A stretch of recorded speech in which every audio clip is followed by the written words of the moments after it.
From the Library of Congress in Washington, D.C.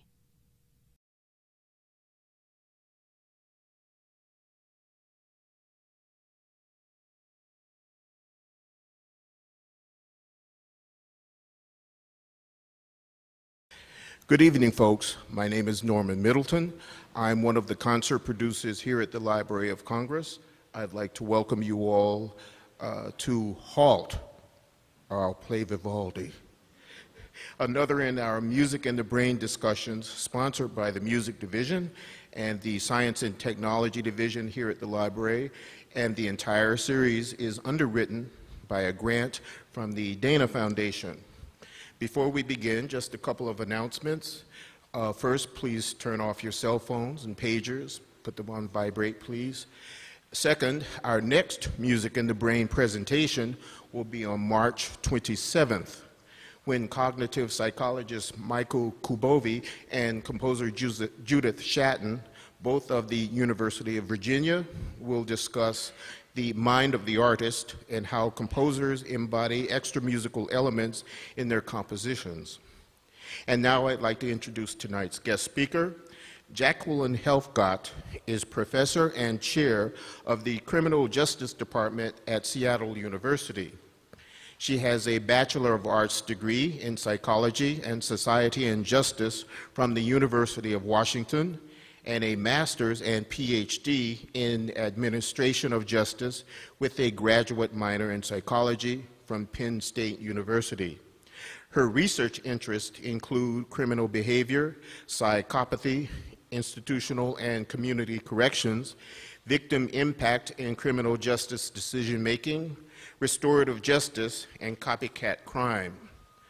Dr. Helfgott's work has been published in several criminal justice periodicals, including the Journal of Forensic Psychology Practice, Criminal Justice and Behavior, Research in Political Sociology, the Journal of Contemporary Criminal Justice, the International Review of Victimology, the International Criminal Justice Review, and the Crime Victims Report. Dr. Helfgott serves on the board of directors for Interaction Transition, which is an ex-offender transition house in Seattle's central area, and on the advisory board for the Washington State Department of Social and Health Services Special Commitment Center at McNeil Island. She is the author of Criminal Behavior, Theories, Typologies, and Criminal Justice, and is currently working on a book titled No Remorse, Psychopathy and Criminal Justice with Sage Publications. So the way the discussion will go tonight is I'll first provide some background information and some examples of music and crime, and then Dr. Helfgott will then explain the science and criminology behind it with her PowerPoint presentation, and then we'll end the discussion with Q&A. So the first question is, why is HALT, or I'll play Vivaldi, part of the Music and the Brain series? Well, first we have to consider several issues. What is music? For what purpose is music? Why do we listen to the radio, our stereos, and our iPods? Why are we even here tonight? Music exists not only to communicate, but to also encourage emotional and physical responses in human beings, as well as to assuage the spirits. And the art form is employed in scientific ways, such as music therapy, and sociological ways as well, including elevator music, or Muzak, and, of course, music and crime. In 1697, William Congreve wrote, "Music has charms to soothe a savage breast, to soften rocks, or to bend a knotted oak." Who knew that Congreve's phrase, commonly misquoted as "music hath charms to soothe the savage beast," would maintain its pertinency over the centuries, even before Congreve wrote it? We know about the biblical story of how David played his lyre for King Saul when the monarch was in bad spirits. Some of you may know the story of the Castrato Farinelli performing the same duty for Philip V, King of Spain, who suffered from severe depression. In addition, we have the sirens of Greek mythology who lured sailors to their deaths with song. Those of you who have gone through Penn Station in New York City may have noticed that they mostly play so-called early music on their sound system, and Union Station here in DC has a similar technique.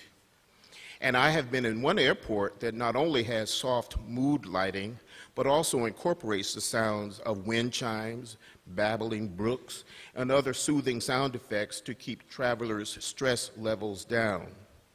But the science of background music is a huge one, and it is a lecture in itself, so we'll skip that for now and get back to William Congreve. If one reads the rest of the Savage Breast blurb, it continues, I have read that things inanimate have moved and, as with living souls, have been informed by magic numbers and persuasive sound. But could music also make humans that have not moved vacate the premises? Could gaggles of living souls be persuaded to act a certain way because of persuasive sound?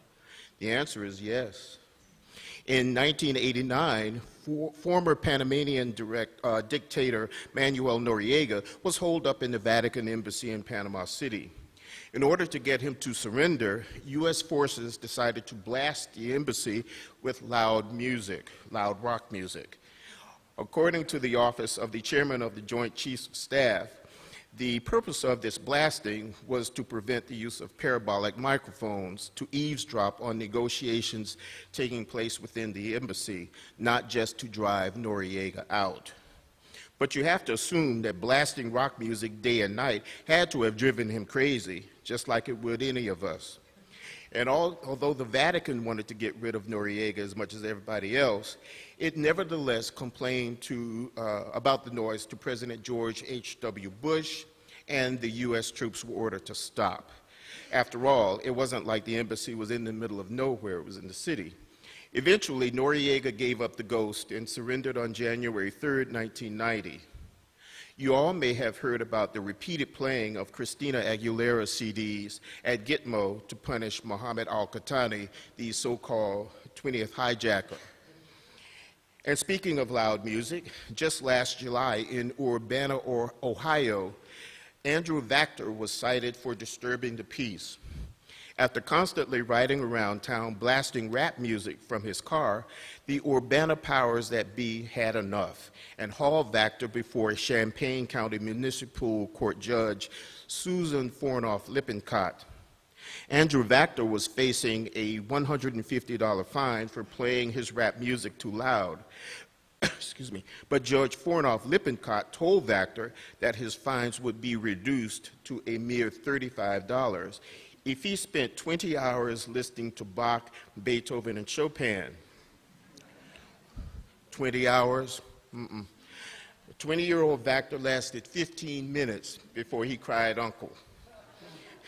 It wasn't the music, Vactor said. He just needed to be at basketball practice with the rest of the Urbana University basketball team. Judge Fornoff-Lippincott said that the idea was to force Vactor to listen to something he might not prefer, just as other people had no choice but to listen to his loud rap music. So a few years ago, I read an article on how classical music was also being used by law enforcement to repel drug dealers from certain hotspots in the city. This specific case on which the article focused took place in West Palm Beach, Florida. Intrigued, you know me, I called the police and spoke with a detective down there who informed me that indeed they had used this technique and it had worked. Another detective on the West Palm Beach force, Dina Kimberlin, gave specifics in another article. She said that the police initially closed a bar in an area that was infested with drug dealers and that they subsequently began blasting classical music from the bar's roof. Detective Kimberlin said the officers were amazed when at 10 o'clock at night there was not a soul on the corner. We talked to people on the street and they said, we don't like that type of music. The West Palm Beach police force said that it originally had heard of this practice at a law enforcement seminar. Since then, I have read of several law enforcement and security entities around the world that have used this same technique for quelling crime, including Tacoma, Washington, which is Dr. Helfscott's territory. In 2005, London authorities reported that robberies were down 33%, assaults on metro staff were down 25%, and vandalism of trains and other metro property was down 37%. So the Londoners decided to expand the playing of Mozart, Vivaldi, Handel, and Pavarotti from 3 subway stations to 35. Taking their cue from London, the powers that be in Rockdale, New South Wales, a suburb of Sydney, Australia, began piping in Barry Manilow into certain parking lots around town where young people hung out revving their engines at all hours. Did it work? Yep. Although at first, the kids in a musical game of chicken decided to rev up the sound systems in their cars to outshine Barry. No soap. No amount of rap, heavy metal rock, or any type of music the kids had in their oral arsenals could stand up to Mandy and One Moment in Time. The kids had enough, and one by one, they left the premises, never to return. You all may have even seen the snippet on CNN recently where they discussed using Barry Manilow's songs to get rid of mall rats, as they call them, in Christchurch, New Zealand. So the issue becomes a chicken and egg situation. Are young people simply reacting to what the music sounds like, no matter its genre, or are they reacting negatively because these musics are not considered cool, no matter what they sound like? And this leads us into the issue of music and personal identity. Because we're focusing on classical music, it helps to think about how classical music is thought of both historically and currently in European-based societies. And we're focusing on instrumental classical music, not opera, which is a separate issue. The notion of the general public going to a concert hall to hear pieces of classical music like you're doing tonight didn't come about until the latter part of the 18th century, although there were early exceptions like J.S. Bach's Collegium Musicum. In addition, the idea that this music is the highest, most noble of art forms developed over the 19th century to become the coat and tied, tuxedoed, sedate, no talking, hands folded, no cell phones environment that we all know. As for personal identity, many young people and people of color still view classical music as white people's music, music for old people, and music for the upper class. And the type of music used in these situations is soft Baroque music and Haydn, Mozart, and Beethoven chamber music. So as you guys might imagine, to a bunch of urban, testosterone-laden gangbangers, hearing Bach's Brandenburg Concerto No. 4 or a Mozart piano trio sprinkling down upon them on a dark street corner at 10 p.m. like some kind of sarcastic manna from hell would not go over too lightly. Some of you may have realized already that this technique is controversial and not just in classical music circles. As I mentioned before, the City Council in Rockdale, Australia decided to officially decree their Manilow effect after abandoning the use of the mosquito to do the same thing. Have you all heard of the mosquito? A high-pitched sound similar to that produced by a dog whistle. The mosquito has been used to get rid of young people congregating in places where they are not wanted. This device works because as one gets older, the ability to hear this extremely high-pitched sound decreases. So the mosquito becomes harmless to older people because they simply can't hear it. But using this sound in this way is potentially litigious as one is messing with one's ear apparatus. And plus, in this case, the young people simply started using the mosquito as a ringtone. So Rockdale decided to squash the mosquito in favor of Barry Manilow, Rosemary Clooney, Frank Sinatra, and others to repel these hooligans. But guess what? Barry Manilow, when he heard about this, Barry was not amused. Nope. Barry wrote to Rockdale and told them that if you played any music long enough, it would drive people crazy. And who knows, the kids might have learned to like Barry Manilow's music. Then what would Rockdale have done? So, on that note, I'll turn the floor over to Dr. Helfgott, who will explain the criminology and science behind this technique of using classical music and other kinds of music to quell crime. Hello.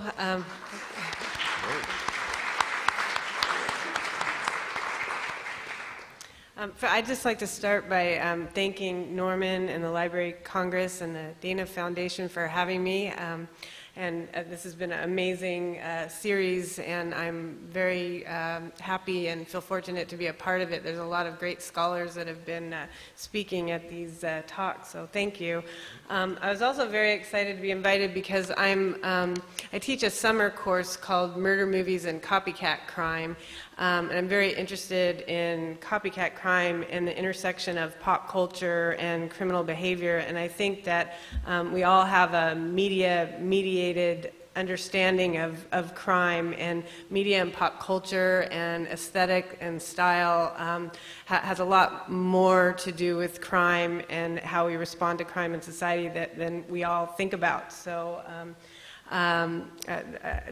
this topic of music and crime, I think, is more important than we all might think at first glance. So what I would like to do is put the discussion in the context of criminological theory, and the handouts that you have, I probably won't have time to go into detail on all the slides. Any of you who want to email me, I'm happy to send you the slides if you want the actual PowerPoint presentation. I also passed around a reference list because the discussion of music and crime and the whole area of music and crime, it's not a specific area in criminological theory and has to really be situated within the context of a lot of different works. So I've identified some of the major research articles and books that I'm going to be talking about to pull together to make sense of this use of classical music as a crime prevention technique.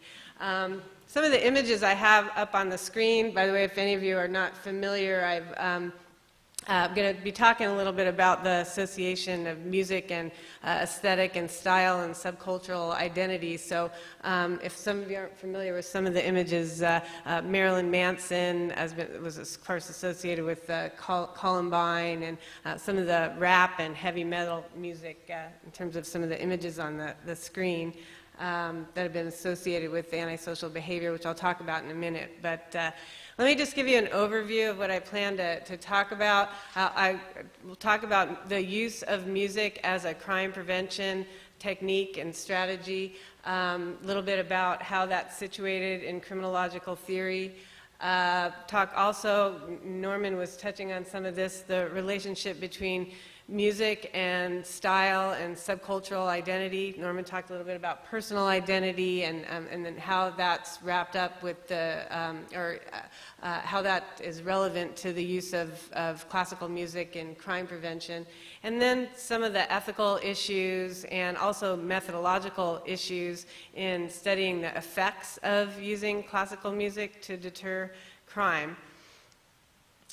In terms of making sense of, why would law enforcement or community want to use classical music as one of their crime prevention strategies, there's three things I think to keep in mind in terms of understanding the use of classical music as a crime prevention tool.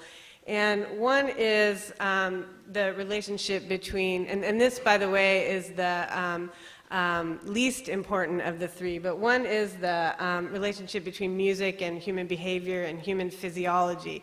So in other words, how does music increase or decrease the likelihood of aggression and antisocial and criminal behavior? So that's one area of research that we need to make sense of. The other is music and subcultural identity. What's the relationship between music and the style and aesthetics of certain subcultural groups? So why do gang members like rap and hip hop? Why do certain people who, punk rockers and skinheads, and I shouldn't equate, some people would be upset if I equated punk rockers with skinheads and Aryan Brotherhood, but why do skinheads and Aryan Brotherhood, how do bands like Screwdriver and Slayer, how do bands like that make their way into the aesthetic and subculture of those types of groups? And the third is the criminalization of music and pop culture. The types of music in society that we decide to criminalize play a role in the decision-making processes of the people involved in certain types of antisocial behaviors. So when Norman says that certain individuals don't want to stand on street corners and listen to Barry Manilow, and Barry Manilow's not happy about that. It's less about Barry Manilow music, and it's more about the types of music in society we've decided to criminalize or associate with certain types of groups. And that, I would argue, is the most important component of this, and the most important part of understanding the rationale behind using music as a crime prevention technique. So I want to talk a little bit about the dominant criminological theory within which this whole idea of using classical music to deter crime is situated, and that is routine activity theory, which routine activity theory comes out of the work of Marcus Felsen, who wrote the book Crime in Everyday Life. And Felsen explains crime in terms of it being a routine activity. Crime is not an aberration, crime is not abnormal, crime is normal. And all we need to do to change crime or deter crime is to change the composition of the environment. And so, and I won't go into details on the elements of routine activity theory, except to say that the main principle behind routine activity theory is that if you increase the controls and decrease temptations, you'll reduce crime. And so there's a lot of different things that we can do within an environment in terms of changing the composition of that environment to reduce crime. When we talk about using music to reduce crime, we're talking about, and I've talked to law enforcement officers about this who've used crime prevention strategies, and the main strategy is crime prevention through environmental design, otherwise known as CPTED, which is an example of the implementation of routine activity theory. And music is used like a spoke on a wheel in conjunction with a lot of other different crime prevention strategies in order to change the nature and composition of an environment in order to decrease the likelihood that certain types of crimes will occur. Oops, that's doing this again. Sorry.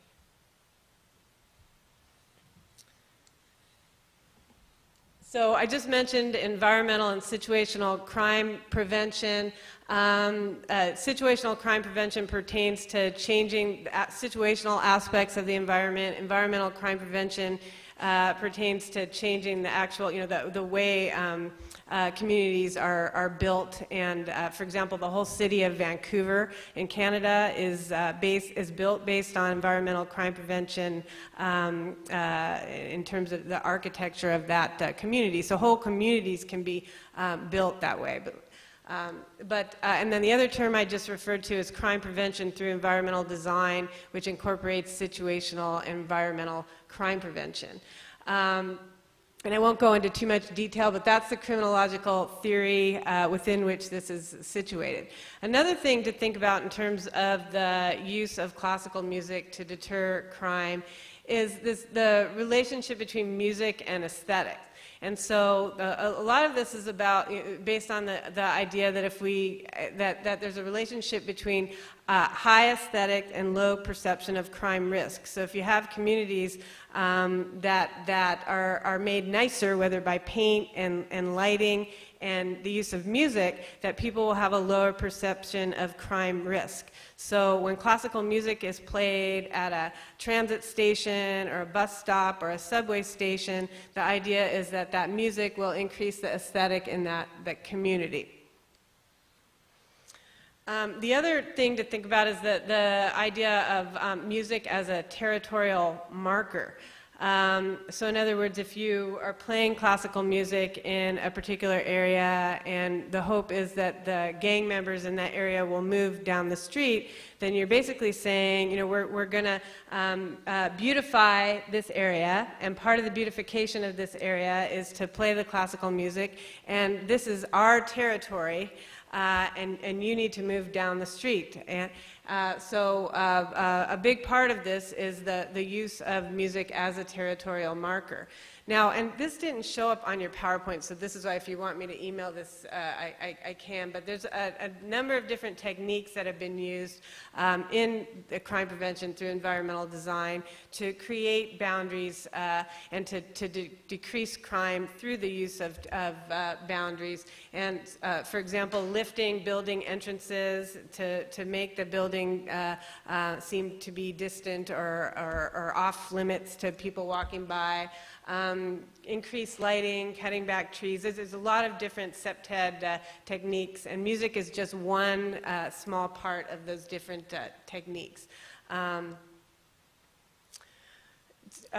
Norman already mentioned a number of different examples, but here are just a few more examples. The music has been used as a crime prevention technique around the world for many, many years, so it's not a new development. So, and in some communities, it's really, you've got the residents coming up with ideas. I just the other day spoke to an officer in the Seattle-Tacoma area who said that in his community, the residents decided they wanted to play country music to deter gang members from their neighborhood. And he said it worked. It moved them a block away.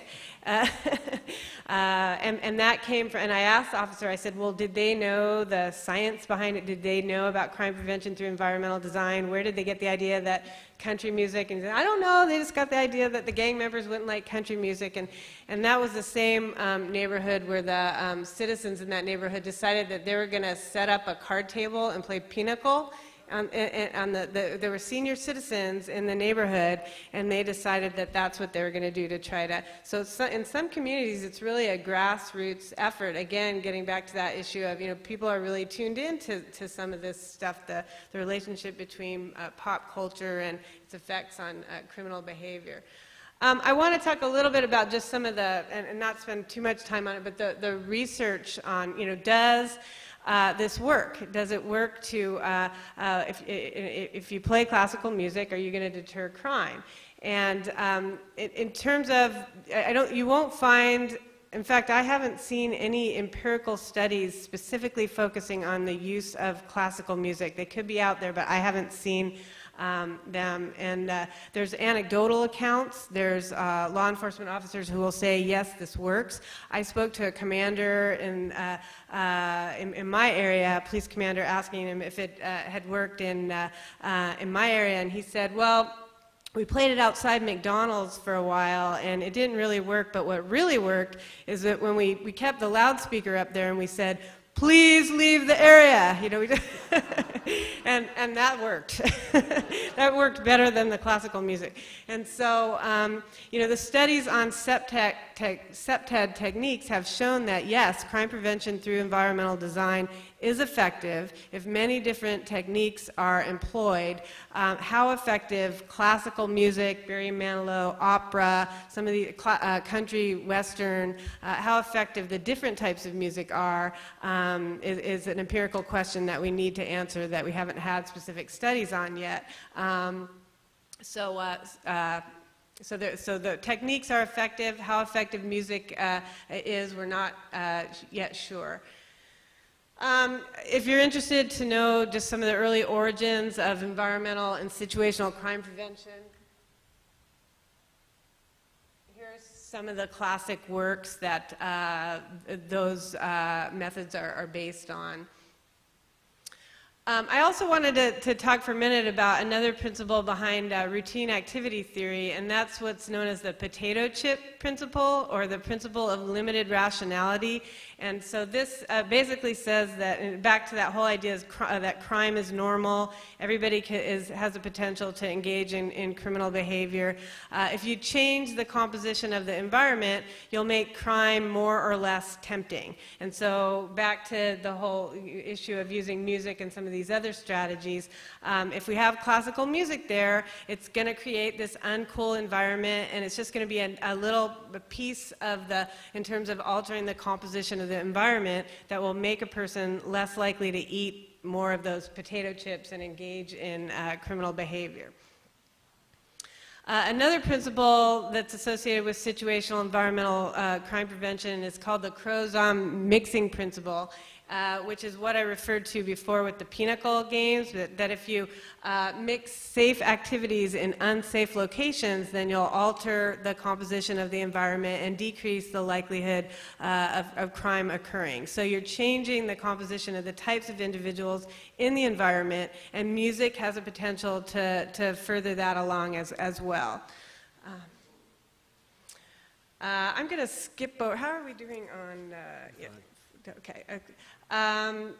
So other elements of crime prevention through environmental design is the idea that we need to make spaces not okay for crime to occur. So when we talk about music again and increasing the aesthetic in a particular community, it's all about, again, changing the types of people that are going to be in that community, mixing safe activities in unsafe locations, and changing the goings-on in a particular environment to make crime less likely to occur, or antisocial behavior less desirable for people to engage in that community. Some additional principles of crime prevention through environmental design to control the natural access, provide natural surveillance, and to foster territorial behavior.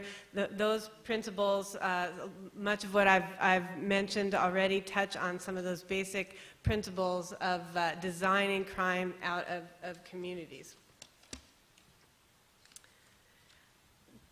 The other important component of this, so that's how the use of music in deterring crime is situated within criminological theory, and routine activity theory is a dominant theory in criminology, and the whole idea that crime is normal and we can change the environment to reduce crime. But another component of this comes from the work of Jeff Farrell. He's wrote a book called Cultural Criminology, and he just came out with a recent edition of that, which is on your reference list. And what he talks about, again, is the relationship between pop culture and criminal behavior. And in order to make sense of why gang members would leave an area where classical music is played, we really have to have an understanding of that relationship between music and personal identity and subcultural identity, and the style and aesthetic of subcultural groups. And we do know that certain groups have a preference for certain types of music. There have been studies that show that gang members do have a preference for, and black youth culture, there is a preference for rap music, that white youth culture, certain subcultures have a preference for heavy metal music or industrial metal music. I mentioned before, Aryan Brotherhood, skinhead groups have a preference for certain forms of punk music and heavy metal music. So this use of music as a crime prevention tool really ties into the belief that certain types of music are associated, in terms of the aesthetic and style, associated with certain types of subcultural groups that are prone to engage in certain types of antisocial and criminal behavior.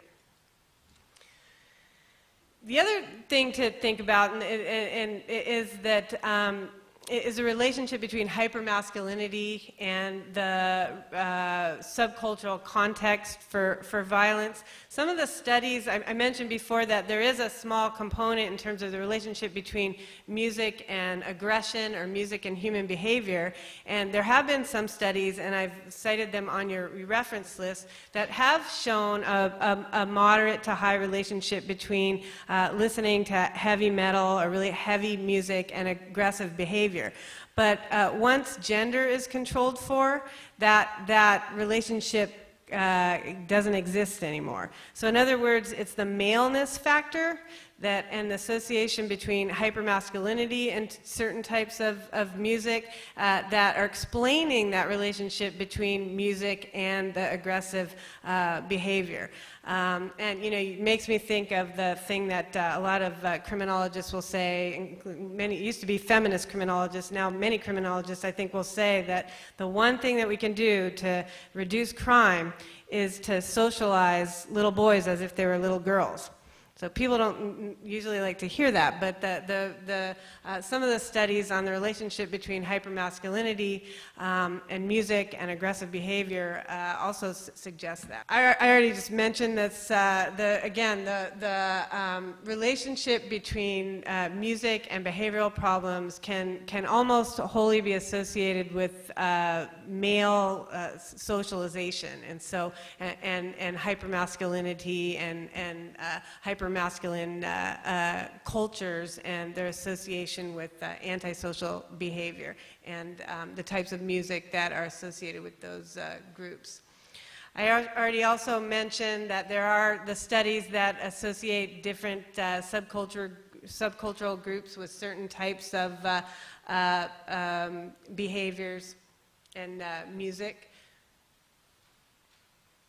And Norman already mentioned that Barry Manilow was listed on the top 10 most terminally uncool music list of types of music, and so there is this notion in culture that there's music that's uncool, and I would argue that if we criminalized classical music, and if we started some moral entrepreneurial campaign to make classical music cool and to criminalize other types of, to criminalize classical music and associate rap and punk and heavy metal with people who are more elderly, and I shouldn't say elderly is not uncool, but certain, I should say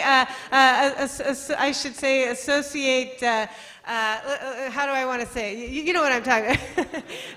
but we could create a society where classical music is associated with hypermasculinity and cool behavior. You don't think so? But I would argue that a lot of this is about what we're all told is associated with being hip, cool, and young, and it's less about the music and more about all of that. And there has been, and I think Norman also mentioned this too, that there's this belief that the music from the Baroque period is the music that has the most is the most effective in terms of deterring crime or repelling youth, and it's because of the unfamiliarity of the tones, and so there's some aspect of that as well. So anyway, so in terms of the association of music and subcultural style and the ideas in culture about what music's cool and what music is uncool, all of that plays a huge role in the decisions about what types of music to use as a step-dead technique to deter crime. But the last thing that I want to talk about around some of this is, I already mentioned some of the methodological issues, but one is the methodological issues. Is it effective to use music as a crime prevention technique? And we do need to have more empirical studies to determine what music should be used in what areas, how effective is it really to use music. And it's relatively cheap to use music, just put up some speakers And so it doesn't cost communities a lot to do that. But we do need to know in terms of how effective is it as a crime prevention through environmental design technique. The other thing that is just really interesting to think about, and it's a much larger discussion than we have time for here, but a number of writers have, and researchers and scholars have raised this issue of whether or not the use of music as a crime prevention through environmental design technique is a misuse of music to harm. And a lot of that is related to that issue of using music to mark the territory of certain communities, and also the whole idea that classical music is high culture and heavy metal is low culture, and we're going to label the music and the aesthetic and style of certain groups as high and low culture. And so the issue of whether or not it's ethical to do that has been raised by a number of authors, and some of the articles on your reference list discuss some of that. So I just left you with a couple quotes to think about along these lines. But the bottom line with some of this is that this whole idea of using music to mark territories has ethical implications if we're really going to use music to mark the territories of certain communities. And it has the impact of exploiting classical music, and it takes us away from the larger conversation of why we're doing it, which some of the issues that I've raised in terms of the relationship between pop culture and criminal behavior are just one of the many issues to think about. But the argument is that if we do it without thinking about it, and if we don't think about the ethical implications of using music to repel teens or other types of groups from communities, that's going to take us away from some of the larger issues associated with doing that. So that's it for now. Thank you. And just to piggyback on what Jackie was just talking about, I also, in preparation for my part of the talk, I wanted to find out exactly what young people thought of classical music, young urban kids thought of classical music. So what I did was I created a little survey, and I asked the students at Suitland High School out in Forestville, Maryland, what they thought of classical music. And the responses I got were actually pretty consistent. I was kind of surprised. The majority of the kids said that they liked classical music. These are high school kids at Suitland. Said that they liked classical music because it was soothing and pretty. Several students said that classical music calmed their nerves. One kid said that he liked classical music because it doesn't have heavy bass like rock and roll. I thought that was really interesting.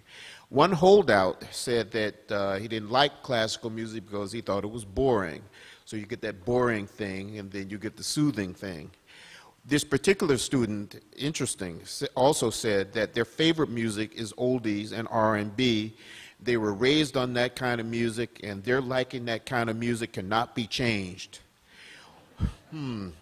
Only one or two kids said that classical music was their favorite kind of music. So a lot of them, like us, they compartmentalize the type of music that they listen to depending on their mood. Unfortunately, only one of the kids said that they wanted to go into classical music professionally. Now, all these kids were in a music class, which is unusual in this day and age, but they were. And I asked them how they came to know classical music. How came them to classical music? Some of them said that their parents played it at home. Others said that they came to know and like it because of taking music classes in school. But once again, these are not your average thugs and drug dealers on the corner. These are people who were taking music in school.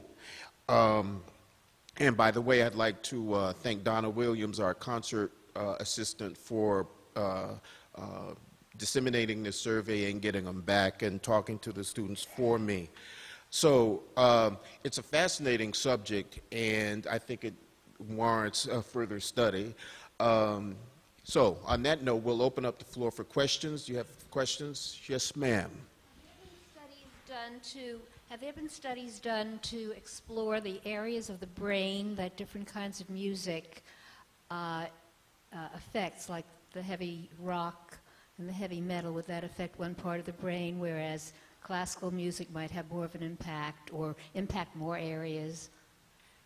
Do you want to come? Because I know you've had people come talk. Well, from what I understand, different kinds of music will affect the brain in the sense that certain types of music, we talked about this when I did the dangerous music lecture, certain types of music will encourage endorphins in the brain, which you get into that sort of hypermasculinity, activity, aggression thing. And I have to assume that other types of music will encourage, what's the opposite? Serotonin? To do the opposite effect. But that's my extent of that kind of knowledge.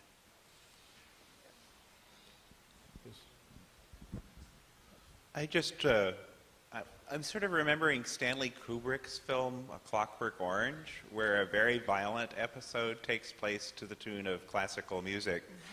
And I seem to remember that Stanley does this to be ironic, but it's also classical music that's being played as a way of controlling the environment.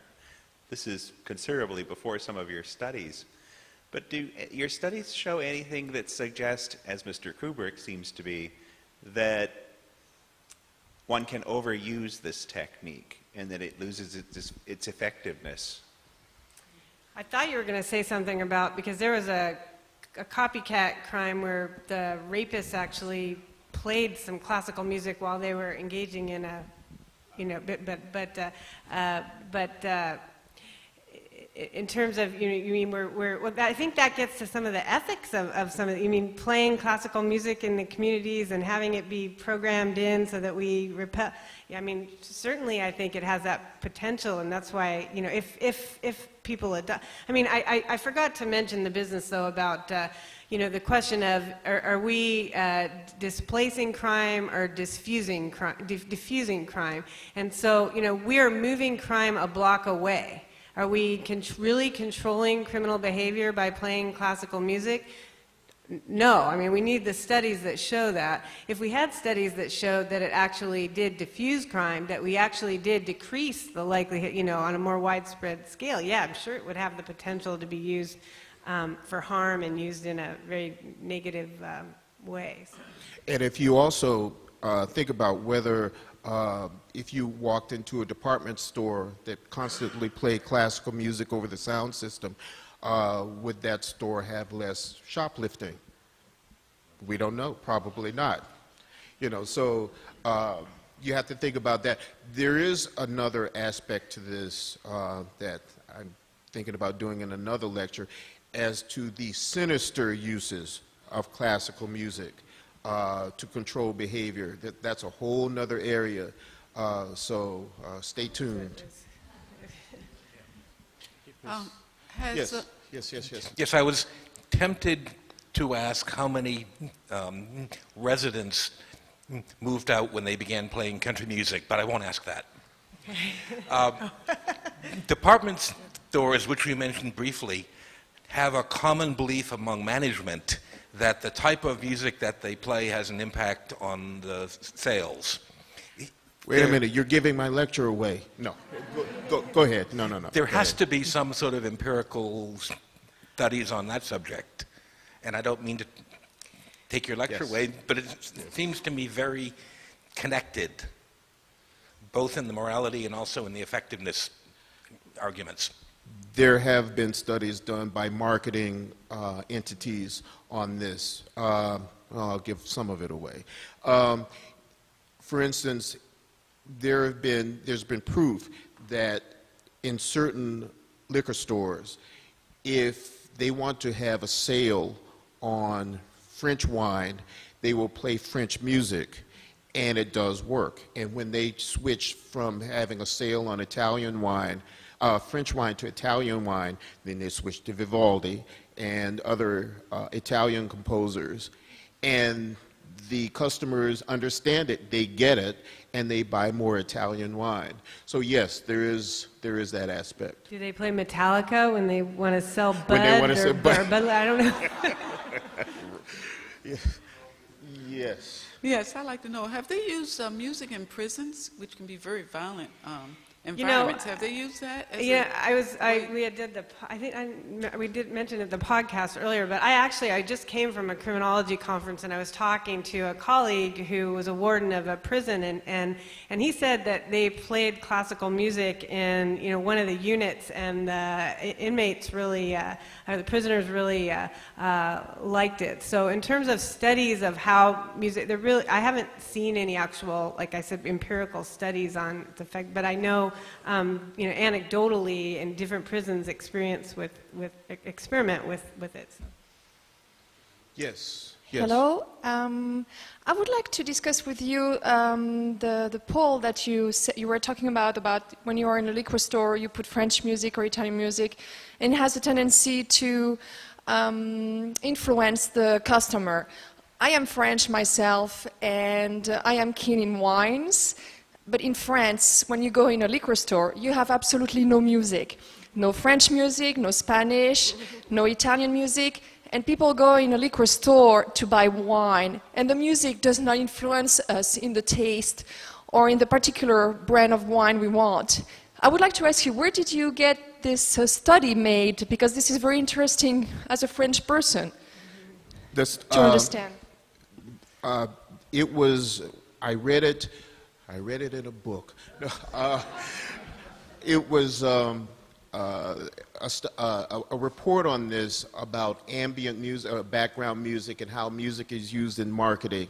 And that's the only reference I had. It was that certain stores in this country, remember we're talking about the United States, not France, and so marketing techniques over here are radically different because of just the way the culture is created or built.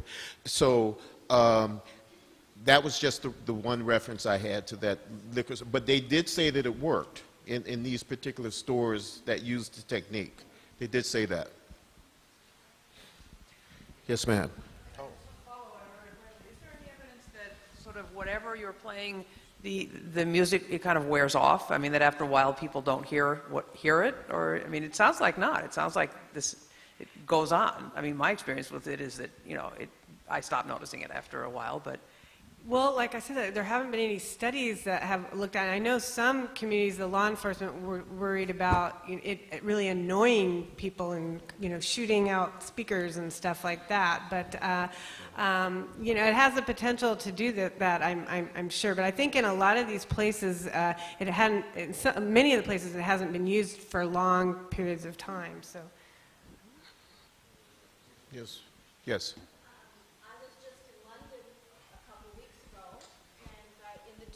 And I was in London in the Tube, and I did hear the classical music mostly in the downtown area in the Tube. Mm-hmm. And, I didn't think about that it might be some sort of sociological control mechanism, but it was very nice. I enjoyed it.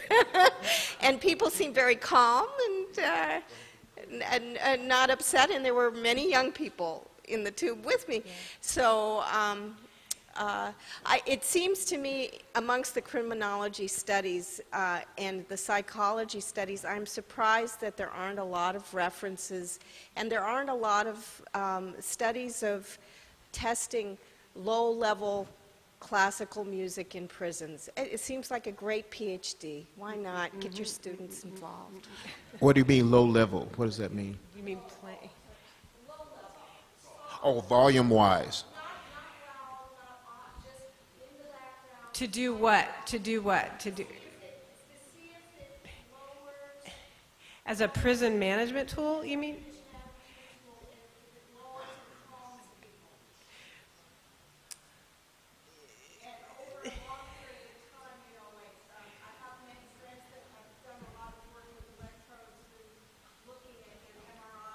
That's reminded me of what the guy, the person, but that, yeah, yeah, yeah, yeah, yeah, yeah, yeah.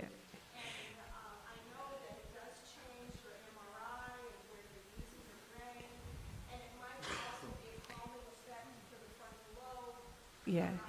Let me just say, I have just the one thing I would say about that, and it would apply in prison the same as it would apply in any community, that the physiological, and that's what I said before, the physiological benefits of, you know, listening to a certain type of music, it would be a small part of it, and I do think there are studies that show those benefits.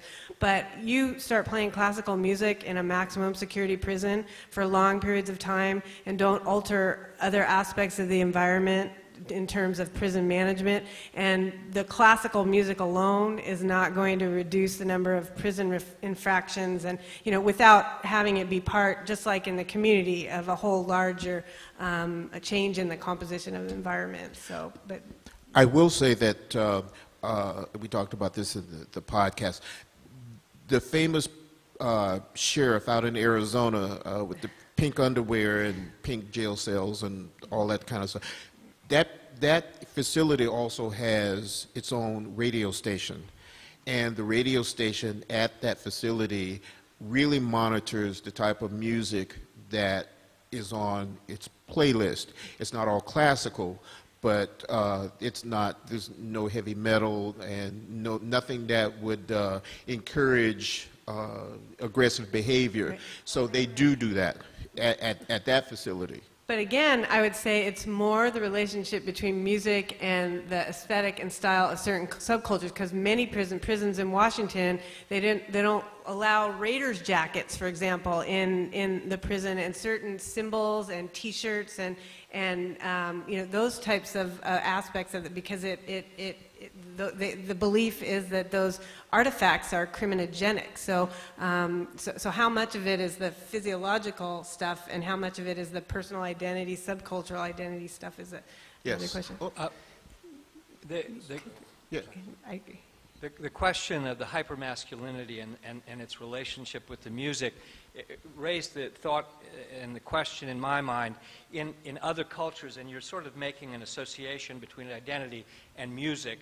In other cultures, there are the rhythmic musical expressions that are characterized by, you know, sort of war dances, and there are also, I believe, other rhythmic musics that are more female oriented. And I was just wondering if there's any significant.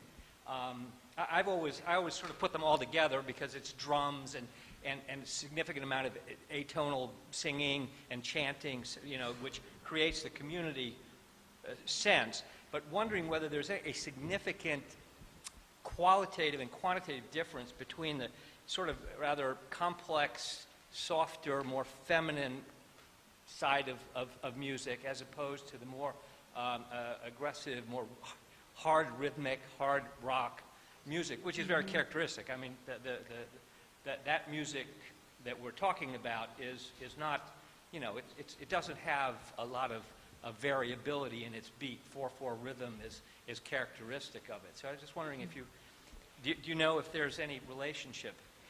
I'm asking either one. I don't know. Well, you know, I think there is. I mean, the studies that have shown the preference with these certain subcultures, the preference has the antisocial subcultures, and there's all sorts of research on the relationship between masculinity and antisocial behavior and antisocial personality disorder and masculine cultural values and all of that, and so it's very interesting, you know, raising that, and it would actually, I'm thinking as you were talking, it would be fascinating to implement that, you know, do a study of that, to look at the types of music that women have a preference for and play that music in the communities, but in terms of, I mean, yes, there is that preference between, you know, the masculine antisocial subcultures and certain types of music. So I don't know if that's answering your.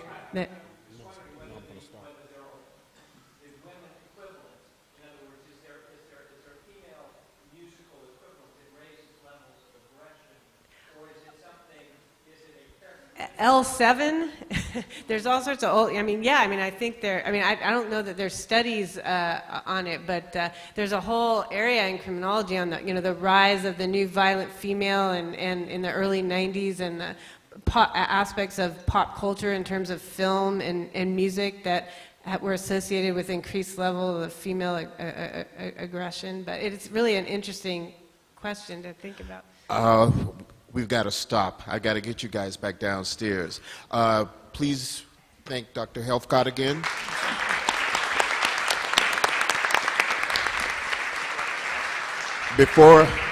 Before you guys walk out, just an announcement. The Depression and Creativity Symposium with Dr. Kay Jamison is now on the library's website.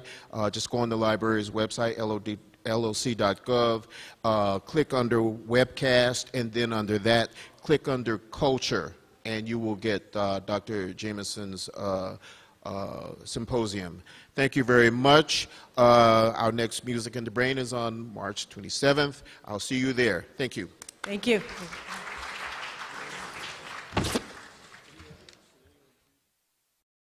This has been a presentation of the Library of Congress. Visit us at loc.gov.